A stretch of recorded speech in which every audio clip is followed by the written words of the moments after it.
Добрый день всем, кто нас видит и слышит. В эфире программа «Аспекты мнений». У микрофона Разиф Абдуллин, мой собеседник Буранбай Аскаров, активист из Зауралья. Мы сегодня обсудим наиболее значимые для башкирского Зауралья темы. Добрый день. Здравствуйте, Разиф Агай.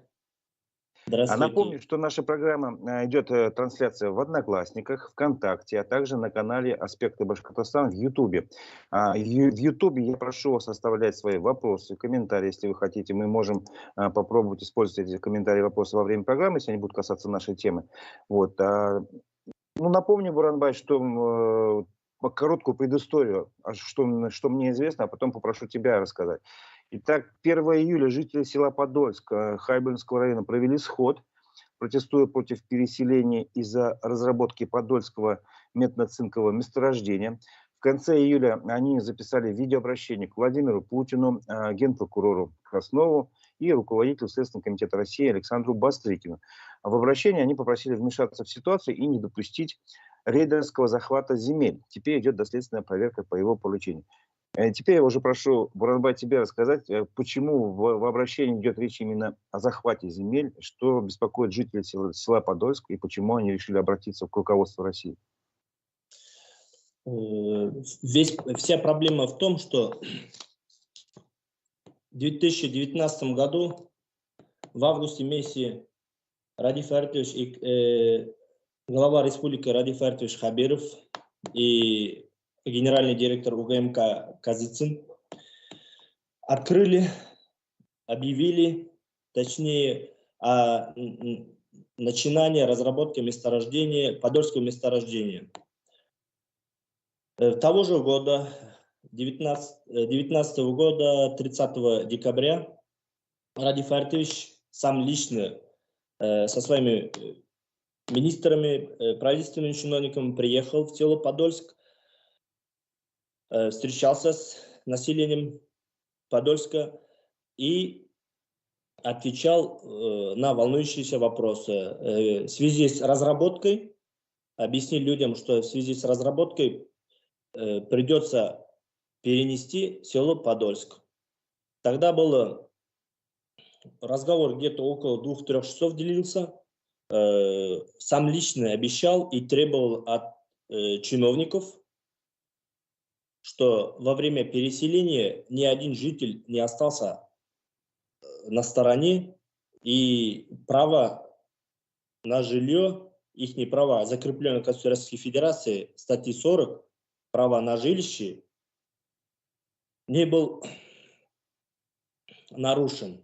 То есть каждому обещали, что у них будет хороший поселок со всеми инфраструктурами, с нормальными дорогами, школой, детсадом. Вот, то есть то, что нам в жизни, повседневной жизни, деятельности нужно, они будут сделаны.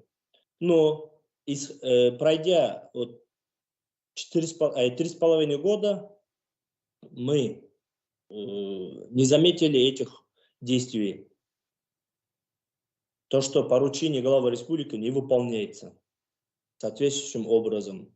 На сегодняшний день жители села Подольска фактически находятся в подвешенном состоянии, не знают завтра, что будет, как будет. Весь сыр-бор, непонимание из-за этого пошло. То есть обещанное не выполнено. А строительство рудника по добыче руды, соответственно, в ближайшем будущем идет хорошими темпами. А про жителей уже как-то забыли. И в то время параллельно башкирский медь начал покупать дома, имущество жителей за бесценок, можно сказать. Вот. Средняя цена 1,5 800 000 рублей, не больше. А за эти деньги что можно купить? Вот в Акере только, чтобы нормальный дом купить, порядка 4 миллиона нужно. И минимум. Понятно, Буранбай, смотри, я хочу сейчас прочитать ответ одному из жителей Хайбельского района из Центра управления республикой, то есть как бы позицию власти, и попытаемся теперь, ну, все взвесить, понять, что происходит. Смотри, получается, цитирую, жители села Подольск Хайбельского района переселять будут. По состоянию на август этого года компания «Башкирская медь» выкупает у жителей Подольска дома и квартиры, то есть твоя информация подтверждается. Стоимость формируется на основании независимой оценки, так сказали в официальном ответе. Да? С февраля прошлого года из 376 объектов выкупили 53. Если собственники не согласны с предложениями о выкупе, с ними ведутся индивидуальные переговоры. Дома для переселения строятся в новом микрорайоне села Подольск в 3 километрах от существующего населенного пункта и в райцентре Хайбельского района в селе Акьяр. Ситуация с переселением находится на контроле у органов власти республики. Что здесь правда, что здесь немножко лукавость какая-то? Что ты можешь на это сказать? Ну, давайте конкретикой. Вот у нас ответ был, у нас есть закон, прекрасный закон от 20 апреля 2005 года номер 178 об административно-территориальном обустройстве Республики Башкортостан. В нем содержится всего лишь 15 статей. Вот. Статья номер 2.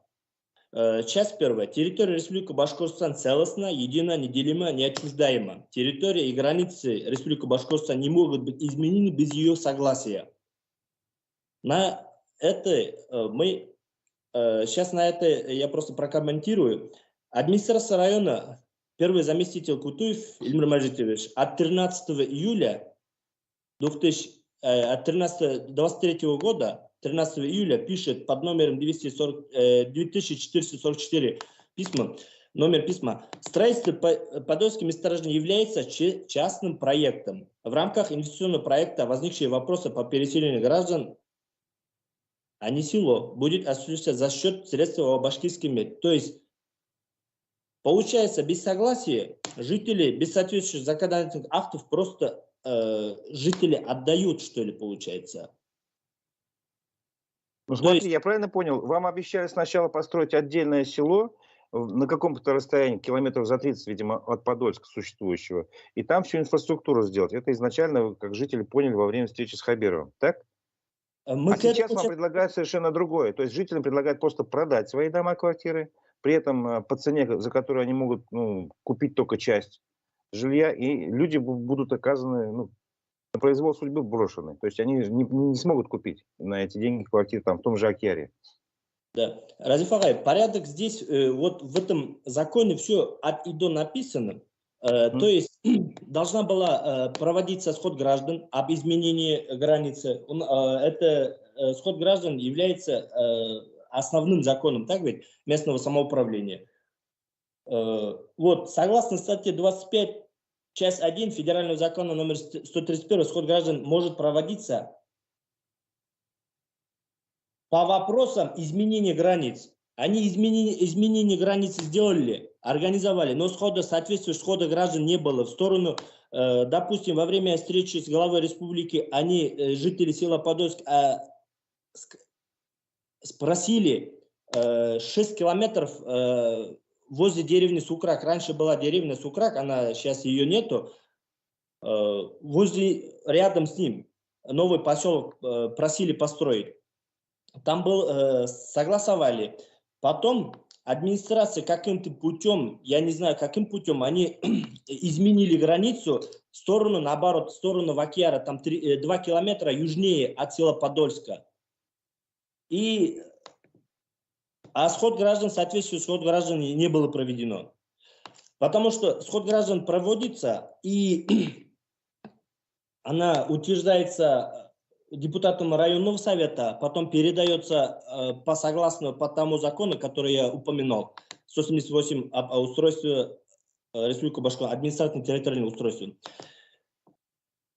И постановление правительства Республики Башкортостан должно осуществляться, и соответствующее постановление Курултая Республика, законодательного органа Курултая Республика должна быть. И в этом же законе все порядок переселения любого села, изменение границ, она должна законодательно закреплено. Но мы сегодня видим то, что в село Подольске идет просто гражданское правовое. То есть вы же услышали ответ от администрации, что переселение граждан, а здесь не переселение одного гражданина или 10 человек, а тут целого села Всего село. 1000 человек решается. То есть уже соответствующий должна быть указ или постановление правительства Республики Башкортостан, чтобы ни один граждан в ходе переселения не пострадал. Смотри, Буранбай, я правильно понимаю, прошу прощения, правильно понимаю, что в селе Подольск около 1000 человек живет или больше? У них на сегодняшний день, раньше, вот в 2019 году 1034 человек, что ли, жило, сейчас на сегодняшний день 940. Угу. Хорошо. И еще правильно понимаю, что в соответствии с законом должно быть принято постановление правительства и решение Госсобрания, но этих документов нету. Нету. Потому что я когда вот 5 июля у нас собрание с представителями УГМК и с представителем районной администрации, с главой администрации Хайбулинского района Шариповым Рустамом Денисовичем была встреча в Подольске с жителями. Тогда я вопрос конкретно задавал главе администрации. Рустам Денисович, как вы прокомментируете вот вопрос, что должно быть указ, соответствующий указа должно вот это все переселение происходить. Так. Он сказал, видео в интернете гуляет, я даже не знаю, что такой закон, такой указ должно быть. Понимаете?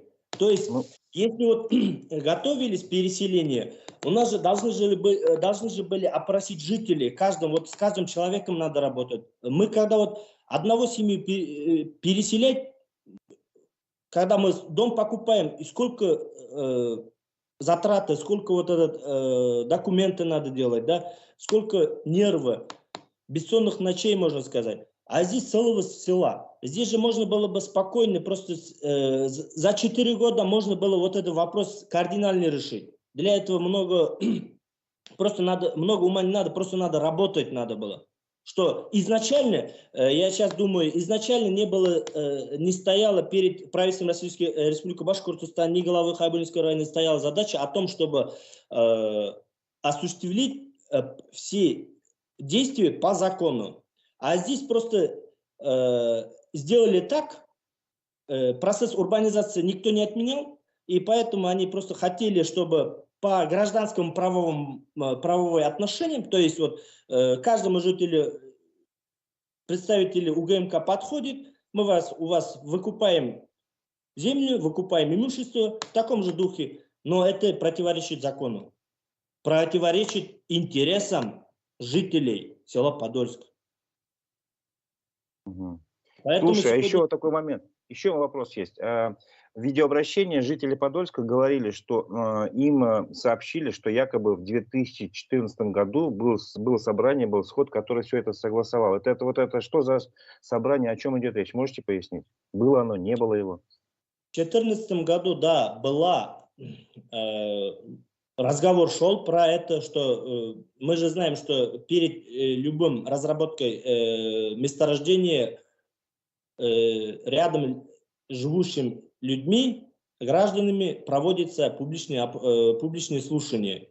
Но якобы сделали так, что это публичное слушание было. Но от 5 июля, во время встречи с главой администрации Хайбулинского района и с представителем УГМК, жители конкретно сказали, что таких публичных слушаний не было. Они не помнят. И то, что сход граждан по изменению, тоже не помнят. То есть как-то получается, без них женили, получается, что ли, или без них вопрос решается.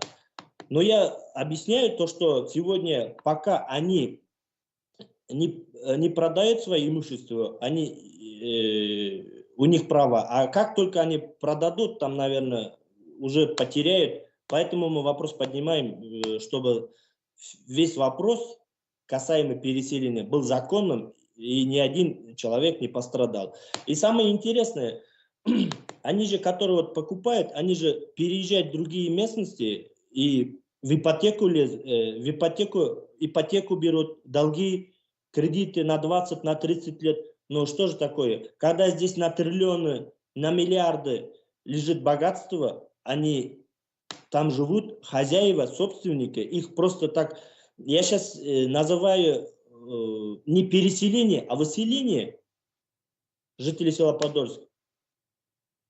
Ну, Поэтому... это я так понимаю, знаешь, если я правильно понимаю, вот ситуация такая, значит, надо, если сделать все по закону, это больше 1000 человек, ну, около 1000 человек, надо всем предоставить благоустроенное жилье, ну, детские сады, там у кого есть дети, да, школы, больница, естественно, должна быть где-то там, что возможность получить обслуживание медицинское, это стоит достаточно больших денег. А если посчитать, что выкупить у каждого там по 1,5 миллиона, по 2 миллиона, там, не знаю, дом, сколько, кстати, домов там можно тоже посчитать, это дешевле. Из-за этого, видимо, все происходит. Да, там порядка мы посчитали, там если вот 300 семей, мы просто условно, там мы же все количество уже не знаем, потому что статистику не ведем, но вот по ответу СУР, что там 370 семей, да, ну давайте на каждый человек по 2 рубля или 1,5 миллиона, 600-700 миллионов, не больше. Ну, это даже, не знаю, один садик, по-моему, стоит 100 миллионов, может быть, так. Вот у нас в А Океаре, еще дороги надо построить, правильно? вот на 550 мест школу достроят, вот 1 сентября открытие будет текущего года, 1,2 миллиарда ушло на 550 мест. Но, Разифа, вот поймите, я много бываю вот в Уфе постоянно, там же вот это поселка же, как грибы растут, там же много же, там же спокойно можно такие поселки, индивидуальные жилища можно же строить. Просто когда к людям относятся по-человечески, там же просто работать надо. Хорошо. Я знаю, что сегодня на 5 часов вечера, если не ошибаюсь, запланирована встреча с главой Хайбулинского района и с представителями башкирской медиа. Вы сами лично будете участвовать в этой встрече? Какие, как бы, хотите там вопросы выяснить, какие надежды на эту встречу возлагаете? Я никаких надежд не возлагаю, потому что перед главой республики и другими органами власти на сегодняшний день перед главой Хайбулинского района поставлена задача, чтобы успокоить народ, обещать, а конкретики не будет. Но сами видите же, вот мы документы получили, то, что нам нужно, то, что они не хотят строить для жителей села Подольск новый поселок, а просто этот поселок будет вахтовый городок для сотрудников УГМК. В последующем, когда они начнут полномасштабную разработку месторождения, тогда для них будет. А жители должны, по их мнению, должны уезжать просто оттуда. Потому что вот согласно тем законам, которые я упомянул в начале нашего разговора, все вопросы, касаемые вот то, что строительство жилых домов, строительство дорог, строительство водоотведения, потом обеспечение водой, электричеством, газоотведение, все должно быть в соответствии по генеральному плану. Так ведь? Так. И для этого должна быть обеспечена денежная сумма, то есть вот, финансирование должно быть. А у нас же этого ничего нету. Отдельная выделенная территория должна быть по тому закону. То есть и все законы, и все, вот, которые постройки, должны быть согласованы с теми жителями данного села. Но такой же работы не проводилось. Сегодня УГМК только ведет свою только сторону смотрит. Строительство, а переселение они не смотрят. Они просто, я считаю, просто средь белого дня кинули людей. Народ Прошу вместе. прощения, наверняка все эти вопросы должны были быть прописаны в соглашении между правительством республики и УГМК. Если вы этот документ читали, может быть, знаете, может быть, на самом деле все не от УГМК зависит, а вот эта ответственность за переселение на республике лежит? Вы не в курсе? Конечно, конечно, все действия в республике лежат. Но здесь, в этом же документе, который я вам говорил, об административном территориальном устройстве Башкортостана, в этом законе говорится, все действия переселения переходится, ложится на бюджет Республики Башкортостан. Потому что строительство всех этих объектов, строительство нового села, это не частного характера, это обязанность государства. То есть на сегодняшний день правительство Республики Башкортостан должна отвечать за все эти действия, за все эти работы. Но как такового у нас нету. А еще вопрос. Вот видеообращение было к руководству, значит, Следственного комитета в конце июля. Сейчас уже 7 августа на дворе. Какие-то действия предпринимает Следственный комитет? Вас вызывали там, не знаю, может быть, спрашивали, вопросы задавали? Прошлый понедельник, у нас видеообращение пятница сделано, прошлый понедельник нас вызывали, представители Следственного комитета приехали в село Подольск.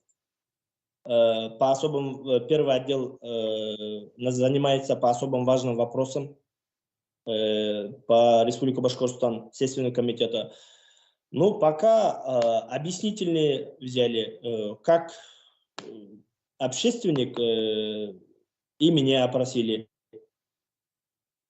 Как я вижу ситуацию? То, что я вот сейчас в прямом эфире говорю, я эти законы, статьи упоминал. То, что сегодня же, почему мы обращаемся в Следственный комитет? Александр Иванович Бастрыкин, председатель Следственного комитета, реагирует на данные факты, на данные нарушения очень оперативно, потому что мы не раз сталкивались с беззаконием, халатности наших чиновников, и благодаря его стараниям, благодаря по его поручениям, многие что смогли сдвинуть с места в Кабельском районе. И по обращениям же, вы же помните, по обращениям сходов в Тимяйсово и Шмурзах же Следственный комитет же прекрасно отработал. Ну, идет речь о золотодобыче, я так помню, о том, что там золотодобытчики нарушают природную среду и не выполняют тоже требования закона. Вот об этом была речь, да? Такая обязанность они не выполняют. Просто они преследуют только цель наживы. Деньги, золото и все. Их не интересует. Вот башкирский медь 2006 года работает. Что они сделали для района? Абсолютно ничего. А что они с 2006 года разрабатывают? Какие месторождения? Они разрабатывают юбилейные месторождения, незаконно разрабатывали Дергамышское месторождение вблизи села Байгускарова, медно-кобальтовые руды. Потом сейчас вот Подольск заходит. Вот за 20 лет, за 17 лет они вот с юбилейной только порядка 20 миллионов руды добыли, а дорог-то они все убили. Вот у нас асфальтным покрытием порядка 196 километров в районе насчитывается дорога общего пользования. Но этих дорог сегодня нету. Вот асфальтная дорога Акер-Сибай, вот в прошлом году Ради Фаритович сам лично сказал, что миллиард выделяется. Но выделено пока дорога в убитом состоянии. В сторону Юлдыбай, Акьяр, Гай, тоже такая же картина. То есть со всех сторон у нас пока от сырьевых, можно сказать, от горнодобытчиков нам пока пользы нет. Да, они рабочие места создают, но в то время же все разрушают. Ну, хорошо, слушай. Проблемы, еще экологические проблемы сегодня не поднимаем. Почему? Потому что если экологические проблемы поднять, тут волосы дымом стоят. Давай про экологическую ситуацию я тоже хотел спросить, но я хочу сначала услышал слово у тебя кобальт, месторождение незаконно разрабатывать. Давай об этом поподробнее, потому что об этом, по-моему, мало кто знает, что. Мало кому что известно. Так, про кобальт. Сейчас. Вообще, Интересно. да, какое село, говоришь, там рядом? Дергамольские месторождения медно-кобальтовые, содержат медно-кобальтовые руды. Близ села Федоровка и, ну, между селами Байгускарова и Федоровка, Сакяра 12 километров нахождения. А почему незаконно? Самое интересное, с 13 года по 19 год они разрабатывали карьер. Дергамольский карьер разрабатывали. На территориях, на категориях земли сельхозназначения. Сельхозназначение. У них, да, лицензия была. Лицензия, мы все это изучали, у них лицензия была. Но лицензия дается для того, чтобы лицензия получает разработчик, который будет разрабатывать месторождение. Но согласно по лицензии, они должны переводить землю сельхозназначения категории на промышленной. А как такового процесса не было, они сперва разрабатывали карьер. Там порядка 200 метров глубиной, что ли. И в 2022 году в декабре только земли переводили в промышленную зону, промышленные категории. Я про это написал, сколько раз написал, но вот сейчас вот 12 апреля в Москву лично по этим вопросам ездил, Роспринадзор ездил, Следственный комитет, генеральному прокурору соответствующие заявления оставил. Поэтому, но самое интересное, вот этот карьер первоначально была, вот я генеральному прокурору посчитаю заявление. Давай. Вот заявление от 12 апреля. Уважаемый Игорь Викторович, прошу вас оперативно организовать проверку в отношении законности введения к разработке Дергамольского месторождения, расположенного между селами Федоровки и Байгускарова Хайбулинского района, в целях которого изначально предполагалась добыча горных пород для строительных материалов. ООО «Башкирская медь» УГМК. Однако в самом деле велась незаконная добыча медно-кобальтовой руды в карьере со всеми вытекающими последствиями. Руда отправлялась на обогатительную фабрику ООО «Башкирская медь». Скрышные породы аккумулировались в виде отвалов рядом карьера на землях сельского назначения. Земля для отвалов в установленном порядке закона не отводилась, то есть изначально была не предусмотрена для образования отвалов. Там было как временный склад для транспортировки строительных материалов, но ни в коем случае для образования скрышных пород в виде отвалов. Поистине хотелось бы сказать, что кобальт является полезным ископаемым, используемым в оборонной промышленности страны. Из-за незаконной разработки данного карьера стоит вопрос, куда подевали полезные ископаемые в виде кобальта. Оборонная промышленность сколько тонн кобальта потерял. Государство в виде налогов сколько миллионов или миллиардов недополучил. Если переработка велась медно-кобальтовых перерабатывалась медно-кобальтовая руда, после переработки по каким промышленным объектам отправлена.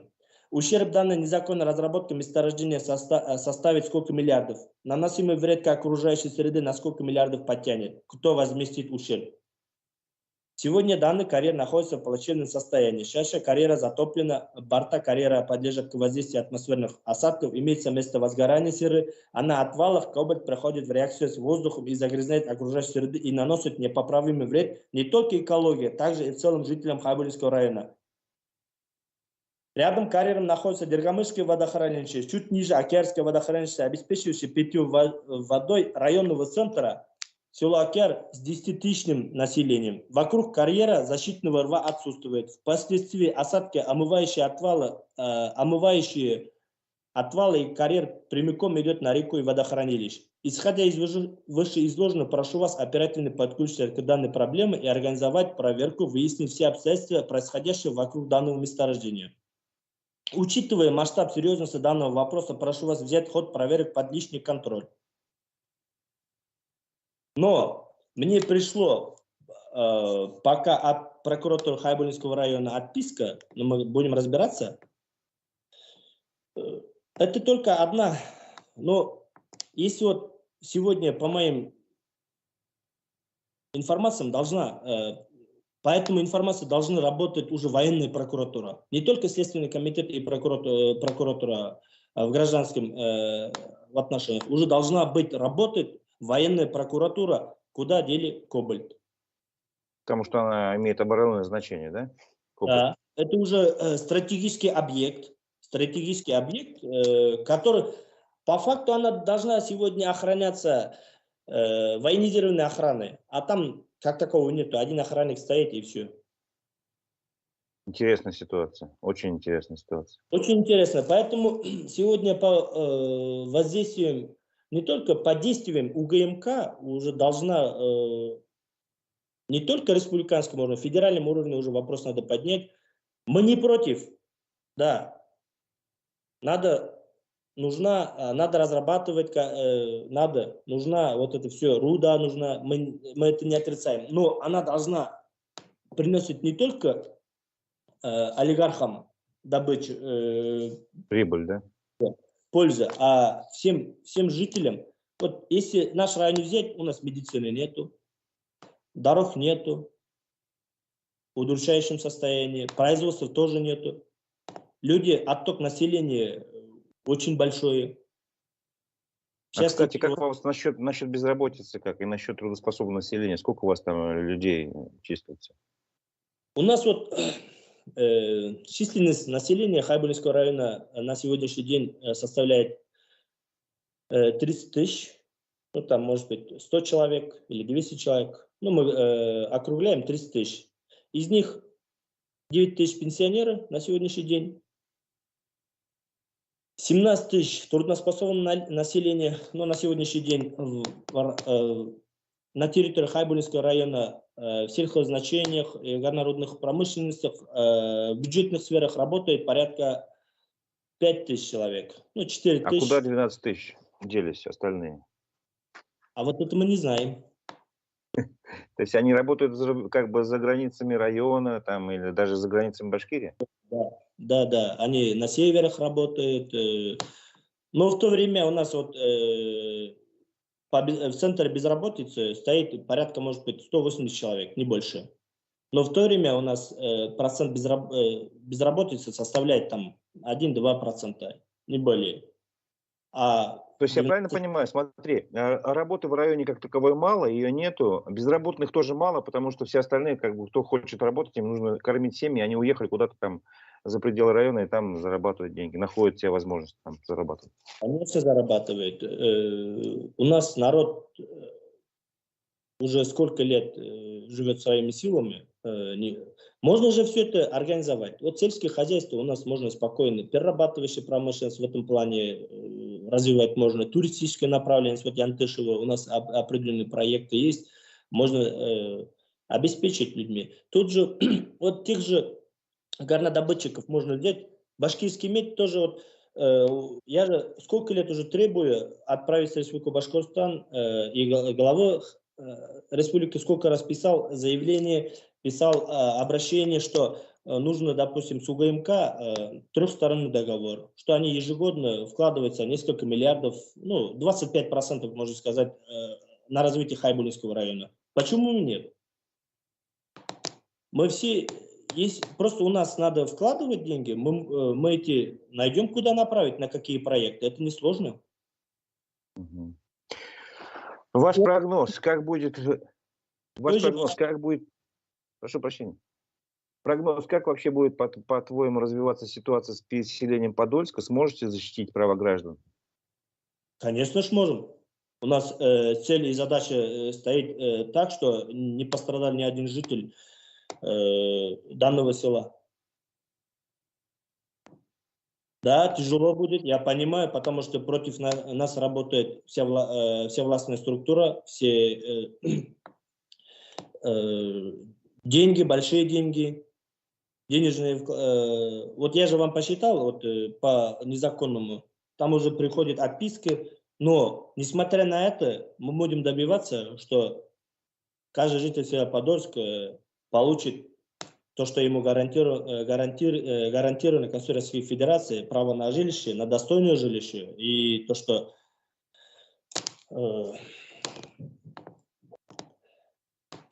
и все эти требования, я думаю, исполнятся. Смотри, а правильно понимаю, что те, кто уже успел свои дома, квартиры продать в Подольске, они уже не имеют таких прав? Это уже дальше их обустройство, это их личное дело, как бы получается. Если мы сегодняшний день все вот это, все их действия, если смотреть в масштабе, она незаконна, противоправна. Вы же прекрасно понимаете. То Потому есть что можно сделки признать незаконными и как бы все вернуть на свое место?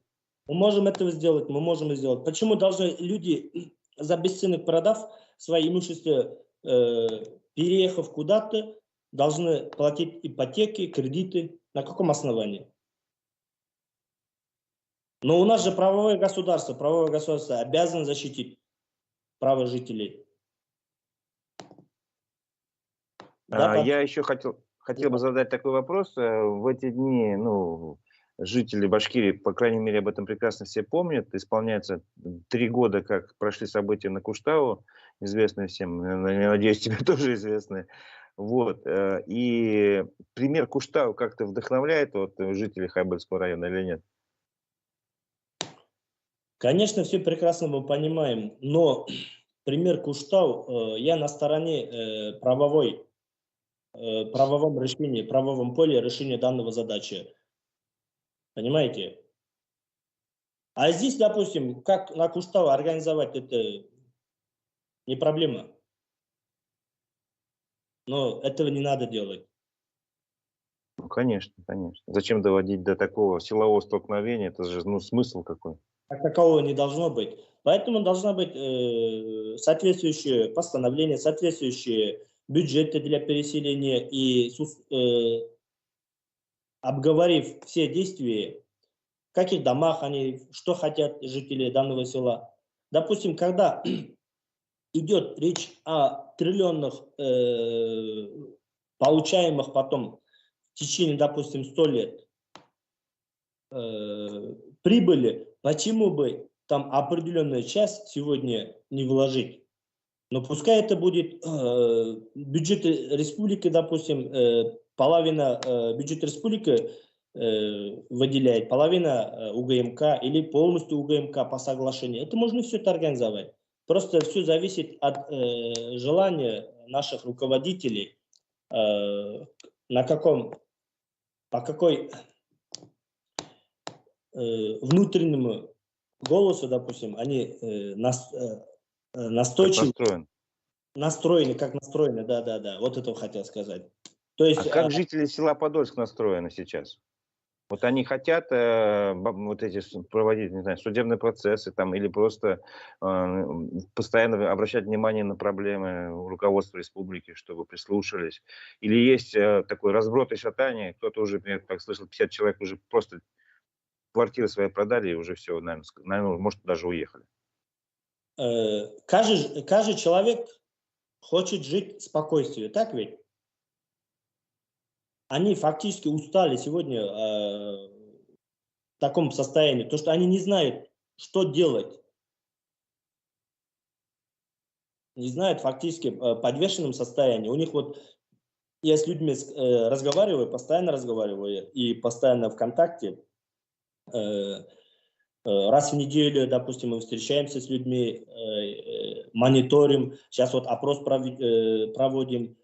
Сколько человек хочет уезжать, сколько человек хочет остаться в селе, в самом Подольске, кто хочет переезжать на новый населенный пункт, то есть когда будет строиться якобы.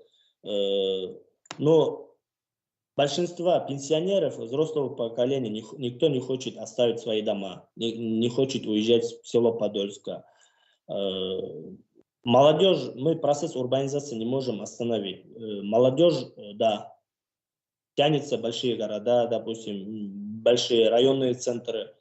Сейчас уже на сегодняшний день в школе там 159 человек, детей только осталось. А у нас же подушевые финансирование детей в школах. Это тоже для учителей, для персонала очень тревожит, потому что если сокращается дети, количество детей, уже сокращается, придет заработная плата, соответственно, учителей. То есть здесь проблема, она большая, но ее надо решать. Я думаю, вот когда глава республики сказал в 2019 году, перед администрацией Хайбулинского района, может быть, такие задачи поставлены, но сегодня эта задача не выполнена. Можно было спокойно решить. А за эти годы можно было, за 4 года можно было новый поселок построить и новые ФАПы, дороги. Это не проблема. Но мы сейчас... Почему администрация района, по-твоему, не пошла по этому законному пути, все, что прописано в процедуре закона, не стала делать, а пошло на какую-то непонятную схему? Потому что когда вы будете переселять целое село, когда 1000 человек, ответственность, допустим, глава района персонально, или премьер-министр персонально, или министры, там, назначенные межведомственные комиссии, которые созданы, несет персональная ответственность. А здесь же хорошо. Все это ответственность, все это проблема возложить на самих жителей, на плечи самих жителей. Пускай что хотят, то и делают. А при том, может быть, по факту, может быть, и закон не нарушен, потому что вот скупка, закон нарушен, да, закон нарушен, но это же путь хороший, допустим, башкирский медь на свои деньги покупает дома, имущество и все. При том, не учитывается стоимость жилья, не учитывается... Земли, наверное. Земля. Не учитывается стоимость земли, не учитывается придомовая постройка, баня, сарай, потому что соответствующих документов на них нет. Понятно. И самое плохое то, что мы же душой к этой земле вот, вросли землей. И когда отрывают от этого, человек просто, можно сказать, умирает. У нас же нет, у нас вот и так уже во время, вот, после СССР, после развала Советского Союза, у нас же этого происходило же, люди же уходят, но все равно поколение, старшее поколение, те, кто остались и которые выжили на рыночных условиях, они же остались.